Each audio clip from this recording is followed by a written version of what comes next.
नमस्ते। तो मार्च आ चुका है और इसका मतलब है कि साल का सबसे जरूरी महीना शुरू हो गया है। आज हम बात करेंगे उस एक नियम की जो इस महीने आपकी सफलता की कहानी लिख सकता है। तो चलिए शुरू करते हैं। देखिए, मार्च सिर्फ कैलेंडर पर एक और महीना नहीं है। एक एजेंट के लिए ये वो 31 दिन है जो सच में पूरे साल की कमाई और सफलता की कहानी लिख देते हैं। मतलब जो इस महीने में होता है ना, वो पूरे साल का डायरेक्शन सेट कर देता है। अब सवाल है, ऐसा क्यों? सीधा सा जवाब है, ये फाइनेंशियल ईयर का आखिर है। सारा का सारा जोर, सारा फोकस और सारे नतीजे सब कुछ इन्हीं कुछ दिनों पर टिका हुआ है। ये 31 दिन, इन्हें सिर्फ दिन मत समझिए, ये 31 मौके हैं। बिल्कुल, ये एक एजेंट के लिए अपने इनकम को टॉप पर ले जाने और साल भर के टारगेट्स को पूरा करने का सबसे बड़ा, सबसे सुनहरा मौका है। और याद रखिए, हर गुजरता हुआ दिन एक मौका है जो हाथ से निकल सकता है। तो चलिए अब एक बहुत ही कॉमन ट्रैप की बात करते हैं, जिसमें ना जाने कितने एजेंट्स फंस जाते हैं। वो है व्यस्त दिखना और सच में प्रोडक्टिव होना। इन दोनों के बीच जो फर्क है ना, वो सिर्फ एक चीज से तय होता है, और वो है एक साफ लिखा हुआ लक्ष्य।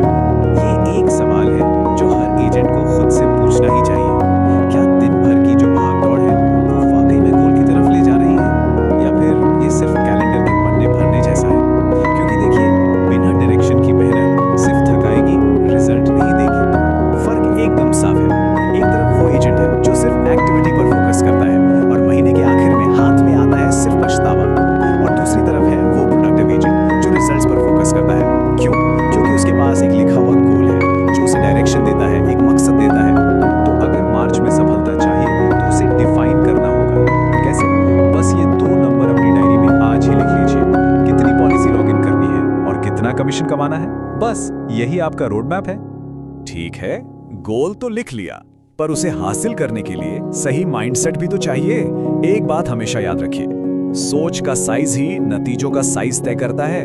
अगर कुछ बड़ा पाना है तो पहले सोचना भी बड़ा पड़ेगा।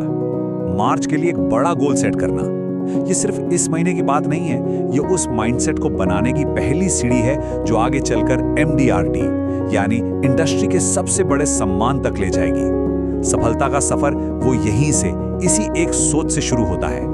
यहाँ एक छोटी सी पर बहुत ही पावरफुल प्रो टिप है। अपने गोल को अपनी डेस्क पर, शीशे पर या फिर फोन की स्क्रीन पर लगा लीजिए। क्यों? क्योंकि जो चीज रोज दिखेगी ना, वो दिमाग से कभी उतरेगी ही नहीं। ओके, तो हमने क्यों यानी गोल के बारे में तो बात कर ली।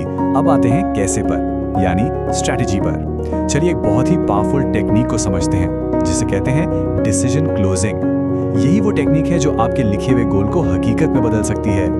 जरा सोचिए, कितनी बार ऐसा होता है कि क्लाइंट ने पूरा प्लान समझ लिया है, उसे पसंद भी आ गया है, लेकिन मीटिंग बस खत्म हो जाती है। क्यों? क्योंकि एजेंट वो फाइनल सवाल पूछने में हिचकिचा जाता है जो डील को पक्का कर दे। तो इसे मार्च का गोल्डन रूल बना लीजिए। हर मीटिंग के आखिर में क्लाइंट से क्लियर सवाल पूछकर डिसीजन लेने में उसकी मदद करनी है। ये एक सीधा, सिंपल और रिस्पेक्टफुल सवाल है। ये क्लाइंट को हाँ या ना में जवाब देने के लिए पुश करता है और बात आगे बढ़ती है। या फिर एक और स्मार्ट तरीका है। इसमें क्या हो रहा है? इसमें हम मानकर चल रहे हैं कि क्लाइंट तैयार है और उसे सीधा अगले स्टेप पर ले जा रहे हैं, यानी ऑप्शन चुनने पर। तो चलिए इस पूरे प्रोसेस को 3 एकदम सिंपल स्टेप्स में ब्रेक डाउन करते हैं। ये इतने आसान है कि कोई भी इन्हें आराम से याद रख सकता है और यूज कर सकता है। इन 3 स्टेप्स को देखिए। ज्यादातर एजेंट्स पहला और दूसरा काम तो बहुत अच्छे से करते हैं, प्लान समझा दिया, क्लाइंट के डाउट्स क्लियर कर दिए, लेकिन वो तीसरे और सबसे जरूरी स्टेप पर आकर चूक जाते हैं। वो फाइनल डिसीजन वाला सवाल ही नहीं पूछते, और यही वो एक्शन है जो एक मीटिंग को क्लोजिंग में बदलता है। तो पूरी टेक्निक का निचोड़ बस इतना सा है, जितना क्लियर आपका सवाल होगा, उतनी ही तेजी से जवाब मिलेगा और उतनी ही जल्दी क्लोजिंग होगी। सिंपल। तो अब आते हैं सबसे जरूरी चीज पर, आज का एक्शन पॉइंट। वो काम जो आज अभी के अभी करना है। ये एक्शन पॉइंट आपके माइंडसेट और आपकी स्ट्रेटेजी दोनों को एक साथ लेकर आता है। तो आज के लिए ये 2 एक्शन आइटम्स हैं। इन्हें एक सक्सेसफुल मार्च की तरफ पहला और सबसे जरूरी कदम समझिए। पहला, डायरी में मार्च का इनकम गोल और टोटल पॉलिसी काउंट लिखिए, और दूसरा, उस गोल की एक फोटो खींचकर अपने मैनेजर को भेजिए ताकि एक अकाउंटेबिलिटी बने। देखिए, लक्ष्य को लिखने से वो सच बनने लगता है और उसे किसी के साथ शेयर करने से आप जवाबदेह बन जाते हैं। तो ये काम आज ही करना है। याद रखिए, सफलता इंतजार नहीं करती,